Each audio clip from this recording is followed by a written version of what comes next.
Hi there, welcome back to Not Another Budget. I'm Nicole, and on this channel I'm attempting to cash budget my way out of debt and fix several years of financial misbehaviour. And if that's something you're interested in following along with, please don't forget to stick around and check out the other content I've created for you on this channel.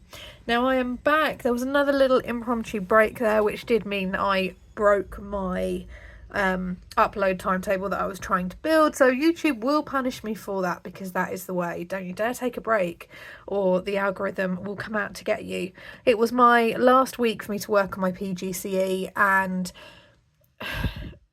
anyone who's kind of done any form of like dissertation at whatever level, or any kind of major essay where it's either the last one or it's the deciding one, you write it, you go back to it, you reread it, you make changes, someone else, because there's always a WhatsApp with people also on your course, or in my case part of my cohort. Or all of a sudden there's a relatively 11th hour announcement on something that needs to be anonymised or changed or tweaked, or there's this. So I just thought in the end, I was like, with everything that was also going on as well, with trying to work out, okay, right, vet appointment here, this here, sit down, write this, battle with the remaining 1,000 words or whatever. I just thought, okay, just stop fighting this, just get this done. And then I had the post submission where I was like, what am I going to do with my free time now that I don't have to think about this, and I don't have any more teaching assignments due, and I have no more PGC assignments due, and I have no more evidence bundles to complete. I just get to do teaching and then preparing and planning, which I'm kind of on top of anyway, so what am I going to do? So there was a little bit of a weird kind of couple of days where I just need to have a sit down and a workout and a plan of what is what. So I had filmed a little kind of April week 2 roundup. I'm actually refilming that, and I'm going to merge it with an April week 2 and week 3 review, and then give you a little preview for this final week in April. So it's going to be a slightly longer video, but it's just going to make it a little bit more streamlined. It's going to keep me semi-current because I'm at the start of my April week 4 budgeting period, so it's going to kind of stop me from delaying it, and then I can go ahead and crack on and do everything I need to do. But for me, April week 2 was a tiny mini half week, and it ran from the 8th of April to the 12th of April. Now, if you can remember way back when I talked about the fact that it was a week where there was going to be a fair amount going on with the cat, there was lots that I was running a smaller rollover, I wasn't going to be able to do the budgeted savings that I wanted to do. All of that happened, so it's a really short April week 2. Yes, the weekly planner side is working, but that has been and gone, so we're just going to ignore that for now. My rollover was 211. I had no fixed expenses go out, and then I didn't have to put any petrol in. I spent £8.71 on food and £195 on pet. I didn't do the August savings, and I had my final payment to Credit Spring go out of £4.70, which meant that I took like a £2 and something change rollover into April week 3, which for me started on the 12th and it ran to the 21st. So it's a mini by or a longer, and that's just because I don't like months where it's like a 4.5 week or a 5.5 week. Give me a Monday to Sunday nice calendar 4-week month. I'd be very happy with that, but it doesn't. But every time that's not the case, it upsets my brain slightly, and I just have to work around it basically. So as expected, cat quite expensive. Cat is going to continue to be quite expensive throughout April. There is no surprise there. So let me take you through to April week 3, which I should caveat this by saying, and there's always a caveat, when I initially planned this, I had planned to do a large rollover into April week 4, which is just a preview of the original April week 4 plans, where there would be, you know, restocking and Christmas and spending and extra miscellaneous things like that, maybe on the house. Like, that is not the case. April week 4 is going to be quite a nice, quiet, chilled out, do a bit more with the cat, because that is the theme of April. This week my cat has cost me this much. But actually what I instead did was front load everything around when I got paid, and that is a theme which I've kind of come to the conclusion of I just need to not fight that. I tend to channel most of my bills, if I'm going to do a quote unquote big, i.e. not £10 here or there purchase or for personal spending, or if I'm going to stock up on something or anything really in any category, be that cat food or household or toiletries or whatever, I tend to front load that around payday, and then it's like I get that spending need, and also that need to quick stock up, do it quick while the money's in the account. I get that out of the way first. So I need to, I think, just go with my gut around that next time, because I kind of did the initial reconciliation and I was like, oh, that's not ideal. And then I looked when I was planning, and I looked at the original plan for April week 4 and then the actual realistic one that I'm having to do instead because I've had to change it, and go, well, actually, it's fine. It's just not spread over 2 weeks. It's spread over 1. So that is the caveat to April week 3. It's essentially 2 weeks worth of spending into 1 week, and it's a longer week than normal. So, like I said, the 12th of April to the 21st of April, my student loan was £3,792.70, and I was also able to pull £125.59 in from business-related earnings, and for me that is selling things online, either second-hand or things that I have made, or through cashback, or through referrals and surveys. It's just all classed as online business income. Total income, £3,918.29. Now, my rent of £850 went out. I then had my mobile, 28, pet insurance, 36.81, and I round up when I budget for them, which is why there's a slight variation, but it gives me a little bit, teeny tiny buffer. £5.99 Spotify, internet was £27. Google storage then came out again at £2.49 after being £3.49 in the beginning of April. So I am not sure what's going on there. I may have to completely cut the plan and then restart it because I'm not sure what's happened. But it meant that there was a £950.29 go out on fixed expenses. I am going to talk about the rent at the end of this video. In terms of my flexible bills, this is where there was room for movement. I'm just going to quickly show you the original budgeted plan for April week 4, and then you'll be able to see fuel 80, food 70, spending 50, Christmas 30, restock 150, miscellaneous 180, total expected spend in April week 4, £560. We're just going to pause that and we're going to come to here. Now, there were a few things that happened in this period. Of course there are, there always is. My chiropractor, which I'd rearranged, was £40. It's the only thing that stayed as it should be. Bad news is I've got to go back to the chiropractor in May, and I hadn't quite accounted for that when I was deciding on things, but there we go. Food. Budgeted £150 on cash. I spent £252.49, but that also includes a restock and a refill of my pantry. I'd let my preps and my pantry cupboard go all the way down to just about as low as lower than I was comfortable with. I have issues around food insecurity. I have issues around scarcity and things like that. It's never ever something I'm ever going to be able to resolve.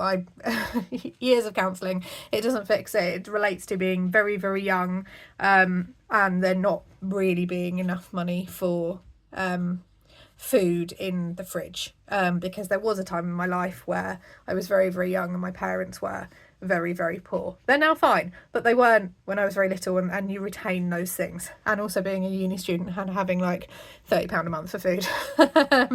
Yeah, not good. So I did that restock. That restock was scheduled at £150 on top of a food spend. It was all bundled in, £252.49, and I have been batch cooking like my little life depends on it, because it kind of does from a health perspective. Fuel was really, really good. Now that £150 is for the month, but I spent £31.05 within this period, and that's including filling up to have a fresh tank of petrol at the start of the week, and then also refilling up. I do a refill when I get to halfway. That just gives me a little bit of comfort. So that's really, really good. And I'm actually better on fuel than I thought I would be. Household, 75 budgeted, £99 and 2 pence spent, including a stock up. Now, my original budget for this I think was 100, and my gut, I should just listen to my gut sometimes. I knew that I had ran everything down, and the problem with having allergies and skin condition means that there are certain products that I can't go near because I don't really want to be coming out in hives, and I don't really want like constricted airways. So there are things that just cost me a little bit more money. There are things like sometimes the cheap stuff which I just can't use. Equally, there's expensive things I can't really use either, but I'm very limited by ingredients, and therefore when I have to do a stock up on anything like skincare or some cleaning products, it's not cheap. And that's why I just knew with how much I'd run everything down or run out of, I was like, this is going to be 100, why are you putting 75? Moral of the story, listen to my gut. That's what's kind of appearing in this week. Miscellaneous, £67.78 out of a budgeted 100. These are things like if I want to have a coffee on the way to work, or if I'm organising something and I want like some clear storage, or I find like a really random thing which I think could be quite useful for teaching, but also potentially use it for myself as well, because I'm trying to keep those two separate. It's very much just like a miscellaneous category, which is something I'm trying to include in some way so that I don't kind of, if I decide to get a coffee on my way to work, I'm not feeling guilty. It's just a miscellaneous blah.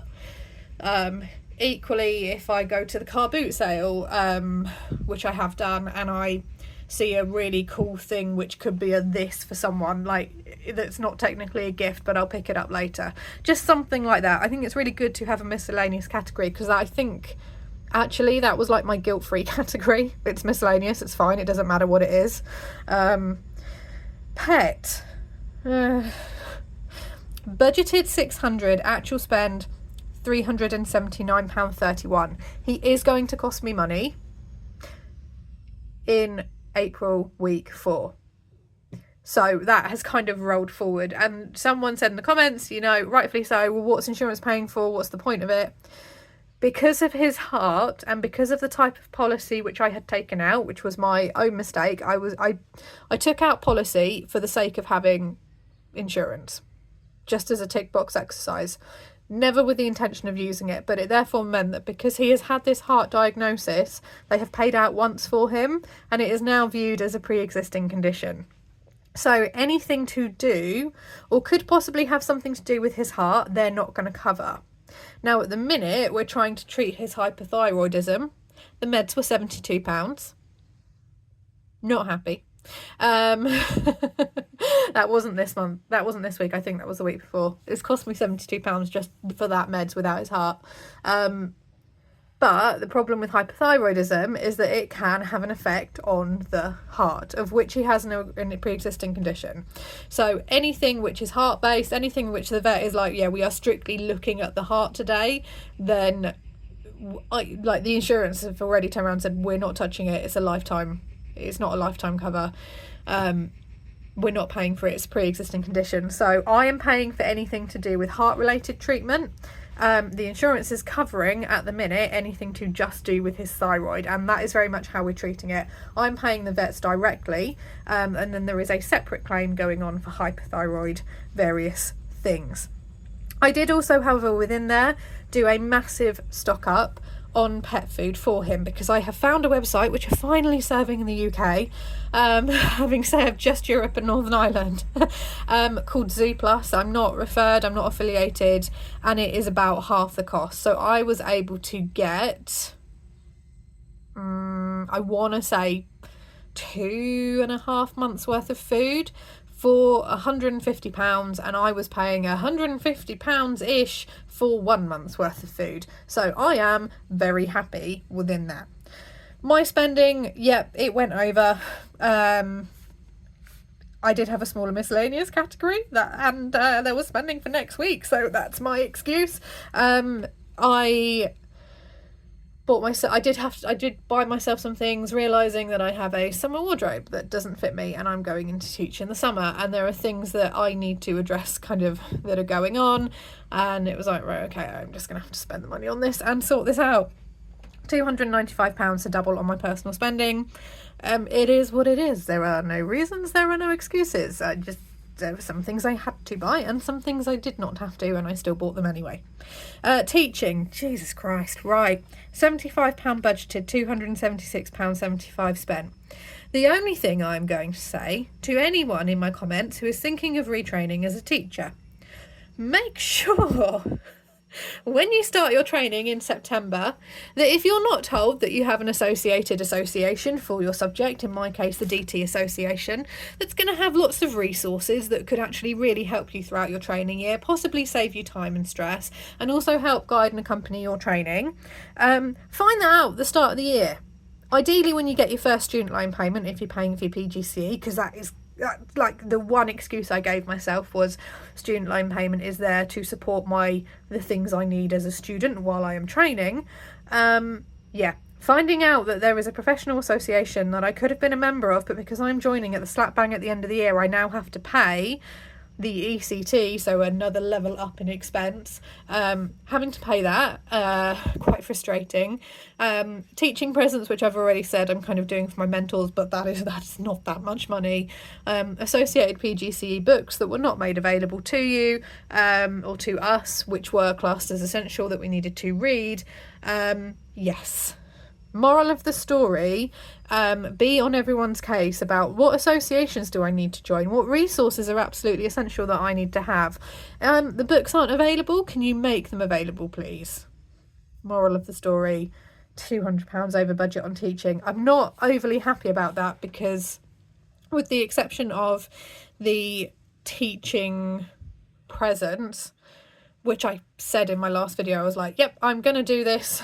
It's like the right thing to do. Finding out about association membership fees, which I don't want to pay monthly. Like, I'm trying to reduce my monthly outcomes as it is. Finding out about things like that almost too late to pay the cheaper cost. Finding out that things are not in place that they should be. Finding out that there's various competency profiles and things which are pretty essential. Not happy, really not happy about that. And there is another category which is health, and this is something which I have touched on this channel with regards to food, and it's partly why my food spend was significantly larger in terms of a single thing. I have been basically using the argument that I've been using the excuse that I will lose the pandemic COVID weight for about 4 years now, and it's not really cutting mustard, and I am, full disclosure, the heaviest I have ever been, to the extent where every kind of season I am having to pull together and buy a new to me functioning wardrobe that fits, because the one I had from the year before is too small. I also have, lung conditions and issues with my back, which have nothing to do with my weight but are not being helped by my weight. That's because I fell over and 10 years ago and did, things to my tailbone, which are not good.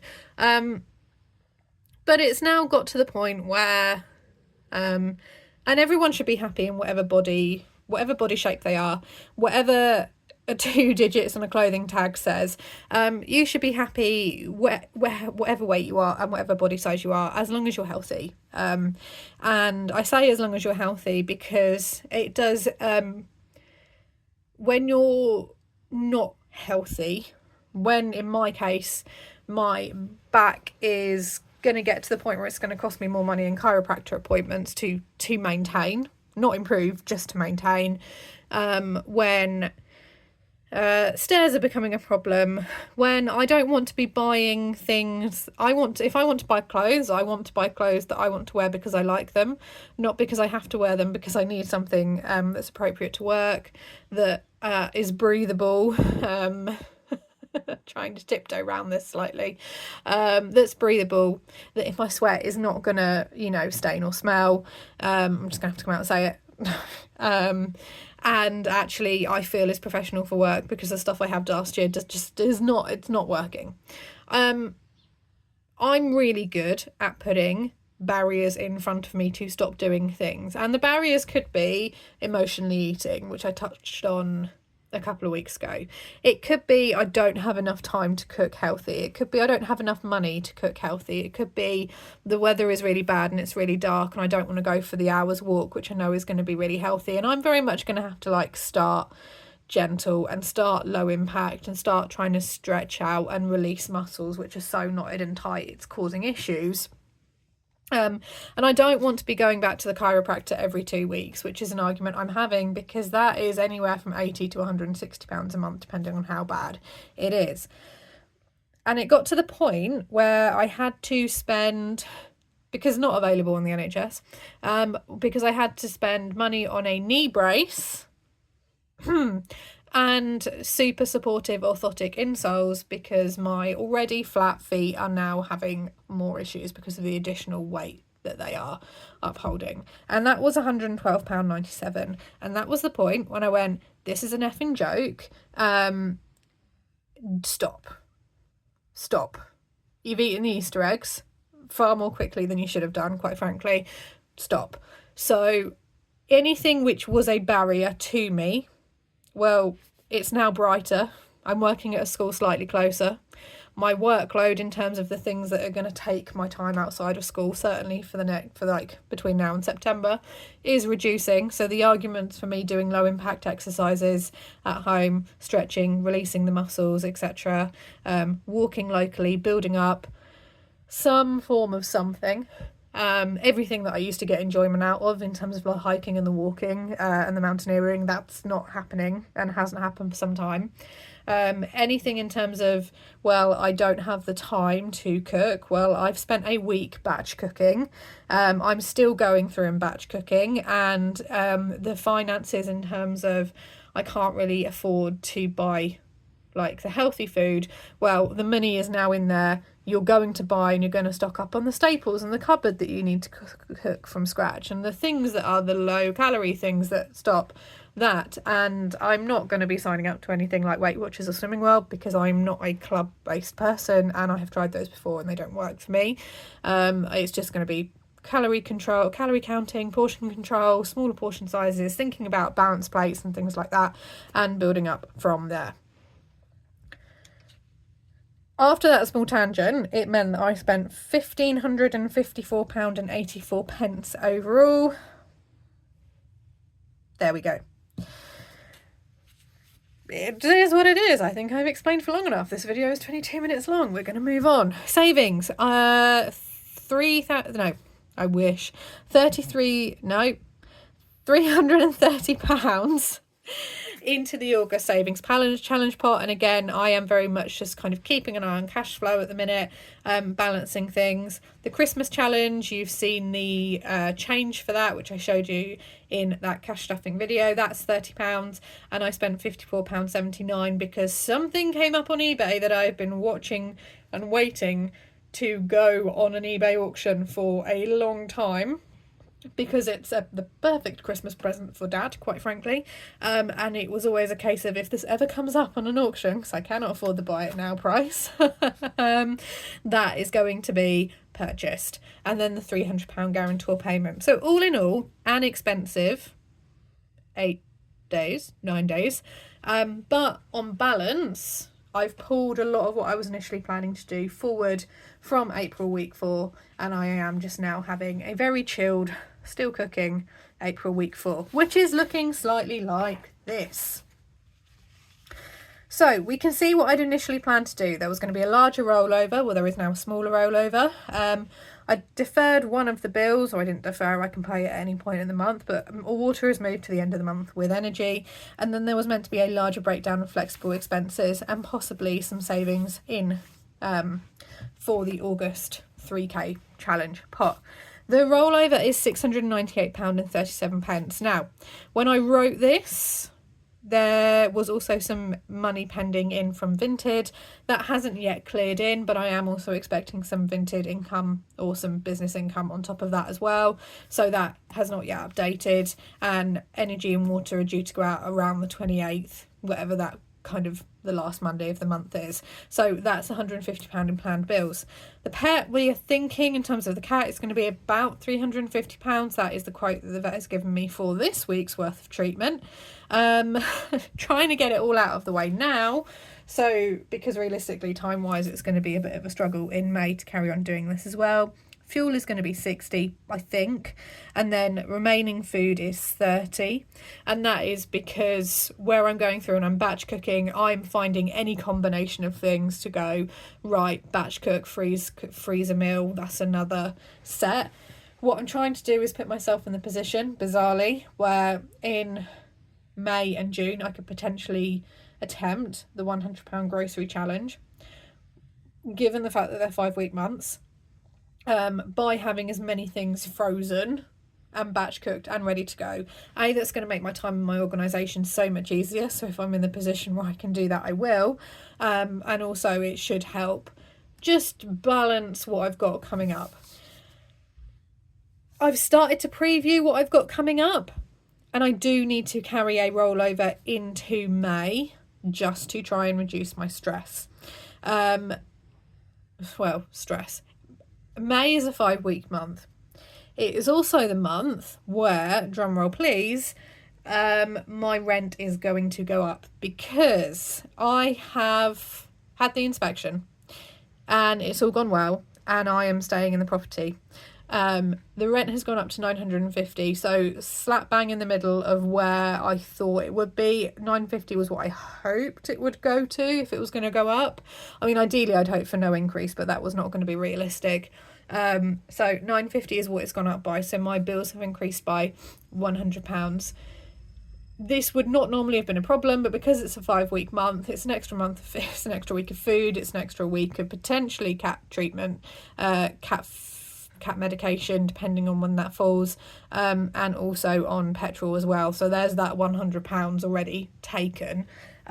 So I'm going to try and take that rollover into May ahead of anything that I earn from the business. So I do still intend to go ahead and do a cash stuffing, and I do have some cash ready just off camera here, ready for me to record.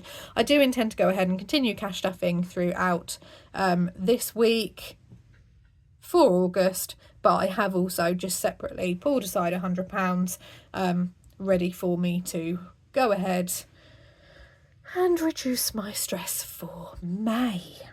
No more debt payments going out, and obviously we will reconcile this and do a review. I probably won't do a whole month review, but as this video is probably going to hit 30 minutes, it's a slightly longer one, but that is that done.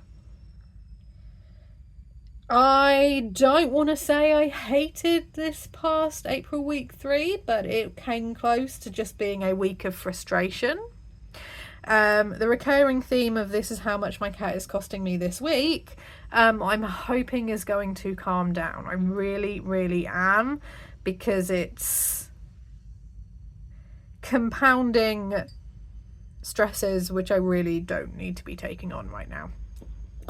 The challenge that I've set myself in terms of the most impulsive thing I think I've ever set myself in terms of the 3K challenge, that is very much continuing. And my hope is that because I have put some money aside for the rollover for May, it therefore means that whatever I earn off the business in May, I can put towards saving the 3K challenge binder rather than trying to plug an income gap before I've even started. We'll see. On that note, I'm going to love you and leave you because I have lots of videos that I need to record. Well done for keeping up with the varying tangents that took place in this video. Gold star for you in the comments. And I'm going to see you all next time. Have a fantastic budgeting week wherever you are in the world. Bye-bye for now.